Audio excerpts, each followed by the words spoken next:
अगर मैं आपसे कहूं कि अब सिर्फ भारतीय ही नहीं बल्कि विदेश से आए लोग भी अपनी आधार डिटेल्स अपडेट कर सकते हैं तो शायद आप थोड़ा चौंक जाएंगे।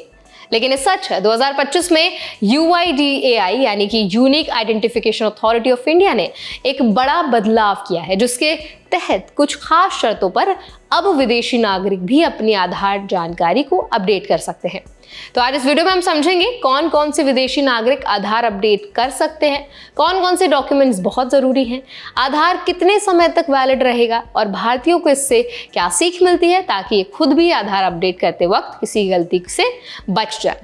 तो चलिए फिर वीडियो को शुरू कर देते हैं। हाय, मेरा नाम है वर्षा दुबे और आप देख रहे हैं NBT टेक एड। अब सबसे पहले बात करते हैं कौन से विदेशी आधार कार्ड को अपडेट कर सकते हैं। UIDAI के नए नियमों के मुताबिक जो भी विदेशी नागरिक पिछले 12 महीनों में कम से कम 182 दिन भारत में रह चुके हैं वो आधार के लिए आवेदन या अपडेट कर सकते हैं। इनमें शामिल है OCI यानी कि overseas citizens of India card जो होल्डर्स होते हैं, और नेपाल और भूटान के नागरिक, लॉन्ग टर्म वीजा यानी कि LTV वाले नागरिक जो अफगानिस्तान, बांग्लादेश, पाकिस्तान से हैं और हिंदू, सिख, बौद्ध, जैन, पारसी या ईसाई समुदाय से आते हैं, और अन्य विदेशी नागरिक जिनके पास वैलिड वीजा है।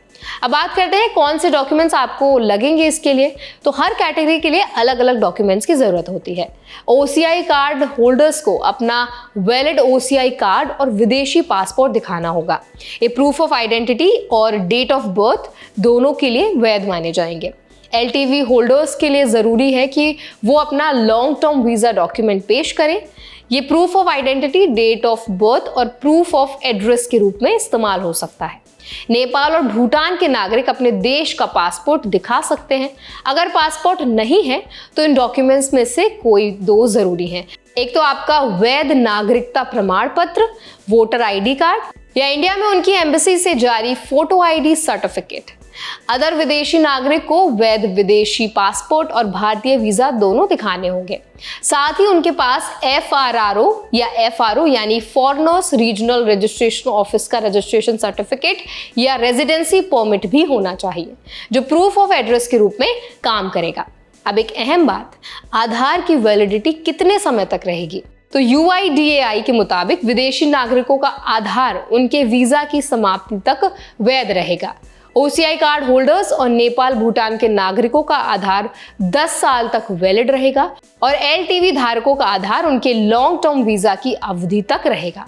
इसका मतलब यह है कि आधार अब स्थायी पहचान नहीं बल्कि एक टाइम बाउंड आइडेंटिटी बन गया है, खासकर विदेशी नागरिकों के लिए। अब आते हैं एक बहुत ही जरूरी हिस्से पर, आधार अपडेट के लिए कहाँ जाना है और वो कैसे होगा। तो देखिए, विदेशी नागरिकों के लिए आधार अपडेट या जितने भी एनरोलमेंट हैं वो केवल आधार एडल्ट एनरोलमेंट सेंटर्स पर ही किया जा सकता है। अगर उनका भारत में पता है तो वो वही प्रूफ ऑफ एड्रेस दिखा सकते हैं जो भारतीय नागरिकों के लिए एक्सेप्टेबल है, जैसे कि रेंटल अग्रीमेंट, बिजली या पानी का बिल। 18 साल से कम उम्र वालों के लिए डेट ऑफ बर्थ अपडेट करते समय बर्थ सर्टिफिकेट बहुत इंपॉर्टेंट है। अगर कोई व्यक्ति अपने परिवार के साथ रह रहा है तो सेल्फ डिक्लेरेशन या हेड ऑफ फैमिली के आधार पर एड्रेस अपडेट कर सकते हैं।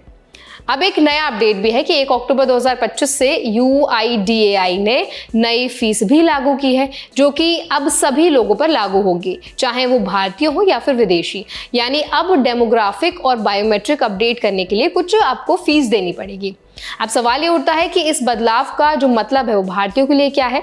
तो दरअसल आधार अब सिर्फ भारतीय नागरिकों के लिए पहचान पत्र नहीं रहा, ये एक रेजिडेंट बेस्ड ID सिस्टम है जो किसी भी व्यक्ति को जो लंबे समय तक भारत में रहता है एक पहचान देता है। इससे भारतीयों के लिए एक सीख है कि आधार की जानकारी हमेशा अपडेटेड रखें, चाहे आपका एड्रेस बदला हो या आपकी बायोमेट्रिक जानकारी पुरानी हो गई हो, क्योंकि UIDAI अब आधार को हर नागरिक के लिए लाइव डेटाबेस बनाना चाहता है। अब बात करें थोड़ी सावधानी की। खासकर भारतीयों के लिए। अगर आपके पास घर में कोई विदेशी किराएदार या फिर स्टूडेंट रह रहा है तो ध्यान रखें कि उसकी जानकारी आधार के जरिए वेरीफाई हो रही है या नहीं। कई बार लोग बिना वैलिड डॉक्यूमेंट्स के आधार बनवाने की कोशिश करते हैं, जिससे आगे जाकर कानूनी परेशानी हो सकती है। इसीलिए किराए पर घर देने या किसी विदेशी के साथ ऑफिशियल डील करने से पहले उसके वीजा और आधार की वैलिडिटी को जरूर चेक करें। तो आई होप ये अपडेट आपको पसंद आया होगा, अच्छा लगा होगा। अगर इस वीडियो से आपको कुछ भी सीखने को मिला हो तो इस वीडियो को जरूर लाइक करें, शेयर करें। ऐसे और भी अपडेट्स के लिए, वीडियोस के लिए हमारे चैनल NBT Tech Ed को भी जरूर सब्सक्राइब करें।